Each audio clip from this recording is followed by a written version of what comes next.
maka dia punya ranjang. Kalau dia tempatnya tak bagus misalnya di sini, kebetulan dia itu di sini ya. Nah, kebetulan misalnya dia punya ranjang tuh ada di sini.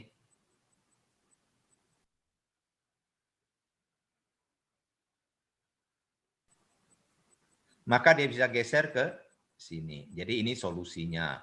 Tentu tidak dia harus pindah ke kamar yang di sini ya, karena ini adalah namanya small tai chi. Ini adalah contoh solusi. Karena dia suka elemen penolong tanah kan. Ini buruk dia tinggal di sini kan. Jadi ada elemen penolong tanah, ini jadi menolong dia. Dia punya energi tahun ini bagus. Karena kita tahu sektor ini elemen tanah kuat sekali. Nah, nanti kita lihat lagi contoh ininya. Nah, pertanyaannya, suhu timur laut apakah boleh buat pintu utama? Ah, ini pertanyaan ini relatif. Semua boleh, ya nggak? Semua pintu sektor apa boleh. Tentunya harus koordinasikan dengan pintu utama, ya nggak tadi kan? Chi dari lingkungan. Jadi buka pintu itu cocok nggak dengan chi lingkungan itu saja. Kalau kita jangan ubah-ubah. Jadi makanya suhu datang ubah sana ubah sini, kita pun juga alergi, ya nggak? Jadi kita dalam Feng Shui itu adalah analisis tingkat secara teorinya harus tepat, ya nggak? Nah, pertanyaan tadi, Pak Sony, ya Pak, apakah Flying Star tiap tahun berubah? Sebenarnya kita selalu tetap, kalau mau ikut aturan Flying Star, kita bisa pindah kamar tiap tahun. Tentu harus ada cara agar di tahun yang tidak baik ada penangkalnya untuk tempat yang kurang baik atau fatal untuk tahun itu berdasarkan hitungan Flying Star. Nah, ini pertanyaan yang bagus, ya nggak? Jadi tadi saya sudah jelaskan bahwa rumah kalian tinggal nyaman, tidak banyak masalah, ya nggak? Anak bagus, ya nggak? Dari awal saya sebutkan kan. Jadi rumah itu tidak ada masalah. Itu rumah sudah Feng Shui bagus. Flying Star buruk itu cuman ibarat gigitan nyamuk, ya nggak? Nah, kalau kita dengar kata suhu, wah tahun ini, makanya kenapa saya adakan seminar ini, ya nggak? Jadi pertanyaan kamu ini menjawab banyak seminar-seminar yang omong kosong, ya nggak? Jadi rumah kita sudah bagus, semuanya bagus. Apalagi kalau Feng Shui, ya nggak? 10 tahun, 20 tahun kita tak pusing. Yang tidak ngerti Feng Shui, ya nggak? Dengan catatan ada tidak nyaman, maka nah seminar ini manfaatnya ya. Jadi kita geser ke ranjang atau apa. Kalau sudah bagus kita tutup mata. Karena apa? Power rumah kita 30%. Efek bintang buruk itu cuma hanya efek 10%, ya nggak? Nah, rugi-rugi sedikit ya nggak? Karena tahun buruk kan. Tak setiap tahun buruk, ya nggak? Nah, kriterianya tadi adalah kita menentukan nilai rumah kita 65-70% ya. Jadi justru kita belajar ilmu Flying Star, ubah sana, ubah sini, yang bagus bisa berubah buruk, ya nggak? Maka banyak orang masalah kena begitu gitu.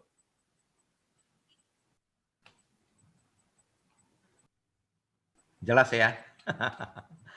Tapi kalau rumah kita nilainya 50-50, nah kalian bisa mengejar, ya nggak? Energi yang bagus. Maka yang itu yang saya sebut fase Feng Shui bulanan begitu, ya. Oh, setiap bulan kamu ikutin ini. Apa boleh buat begitu kan? Nah, itu banyak dipakai oleh ahli Feng Shui Flying Star. Kayak teman saya si Ilen ya nggak? Nah, si Ilen itu dia pakai ilmu ini. Jadi kalau pakai Flying Star dia bagus sekali. Kalau ilmu lain dia tidak terlalu bagus gitu. Nah, tapi dia termasuk suhu yang bagus begitu. Orang Malaysia ya. Jadi dia memakai teori ini begitu. Nah, tentunya teori ini tidak nyaman, ya nggak? Harus ada satu ilmu Flying Star lagi, tapi tentunya ilmu Flying Star permanen, ya nggak? Nah, ini adalah untuk ngejar tahunan.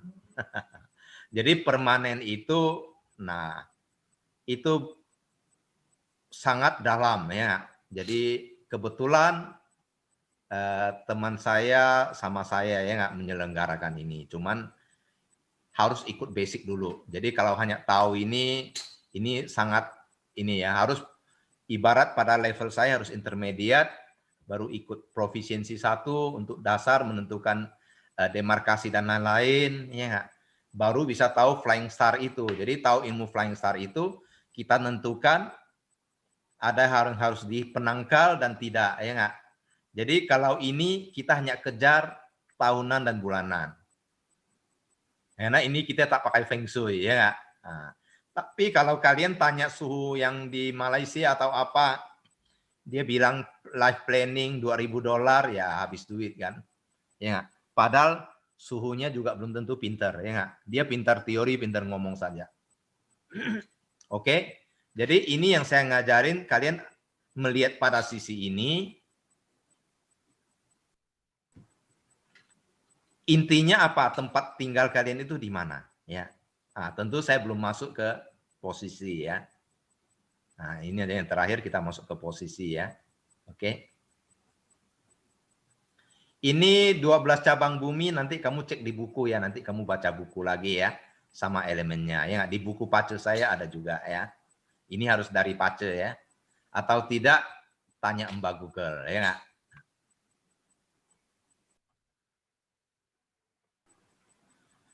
Nah, pertanyaan apakah bisa apabila rumah sudah nyaman dan sudah ditata sedemikian rupa dan tahun tertentu kedatangan tamu buruk dan kita kasih cure dengan donasi bagaimana usaha itu bisa ya nggak? Itu adalah donasi itu rutin ya nggak, setiap tahun ya nggak? Nah, feng shui itu kalau sudah ditata bagus kita tidak peduli. Paling tidak nyaman kan karena kita sudah tahu feng shui itu pandai. Suhu itu pandai ya nggak? Kita cuma tanya suhu kalau ini bagaimana. Karena biasanya kalau saya feng shui saya tidak kembali lagi. Kecuali klien ini mau panggil saya buat review-review, oke. Rata-rata klien saya 5 tahun, 10 tahun tidak masalah. Nah, yang masalah adalah dia beli rumah baru, beli rumah lebih besar, ya nggak? Mau bangun kantor baru, dia cari saya, begitu kan? Kalau rumah yang sudah di feng shui, tidak ada masalah. Karena kita sudah atur dia punya fixnya, begitu. Jadi tahun tertentu buruk itu tidak ada masalah. Makanya dari awal saya katakan, rumah kalian oke-oke, tamu buruk itu enteng saja, begitu kan? Nah, tapi kalau kekuatan rumah itu buruk, nah kan timbul masalah. Harta boleh banyak, ya nggak? Nah, tapi bisa sakit, bisa macam-macam, ya nggak? Nah, itu contoh. Jadi orang harta banyak datang dari dia punya peji, ya nggak? Nah, dari karma masa lampau kan? Kalau feng shui rumahnya buruk, begitu datang tahun buruk, memang bisa ke efek, ya. Nah, kalau rumah sudah di feng shui, terus tetangga bangun rumah tinggi, ya itu namanya pengaruh lingkungan, kena efek, ya nggak? Dari buruk, bagus bisa buruk. Dari buruk bisa juga baik, ya. Master, kalau set feng shui rumah yang sama berlaku untuk selama satu periode, Kak. Tergantung, ya. Itu namanya tergantung kepala naganya. Ada yang bisa 180 tahun. Ada yang 60 tahun. Ya. Nah, minimum ya 10 tahun, ya. Jadi feng shui minimum 5 tahun lah. Kita tahu rumah itu bagus atau buruk tinggal 4 tahun. Kalau 4 tahun stabil berarti feng shui bagus. Kalau 4 tahun setelah tinggal terus menurun berarti itu feng shui jelek. Jadi makanya tidak pakai feng shui bukan berarti tidak ada feng shui. Kebetulan feng shui bagus. Malah justru yang pakai feng shui yang justru masalah. Oke? Ini ya. Nah, ini satu rumah yang saya feng shui. Ini seorang ibu haji ya. Jadi dia punya rumah itu dia belajar dari buku Liento, dia senang belajar, orang pinter ya. Dia set rumahnya sendiri. Dia set beli rumahnya sekitar 2 miliaran ya. Nah, 2 miliaran. Jadi dia sudah habis 800 juta lebih. Sudah pakai tukang 78 rumah berantakan. Jadi dia pusing cari saya gitu kan. Nah, saya feng shui mungkin dia juga habis 500-an juta. Jadi dia habis 3,5 miliar. Sudah hampir selesai, rumahnya dijual 4 miliar. Itu yang pernah saya posting dia punya kwitansinya ya, Ibu kita ya satu itu ya. Nah, jadi kalau rumahnya dia beli, ya nggak, tak diatur itu siapa mau beli ya. Rumah itu tidak dia tinggal, orang pada minta-minta dia beli gitu kan. Dia merasa dapat duit banyak dia jual. Saya yang capek-capek feng shui. Nah, itu contoh desain bangunannya. Jadi kamu lihat ini desain seperti ini kan. Desain seperti ini. Jadi ini pagar ya. Nah, ini pintu utama.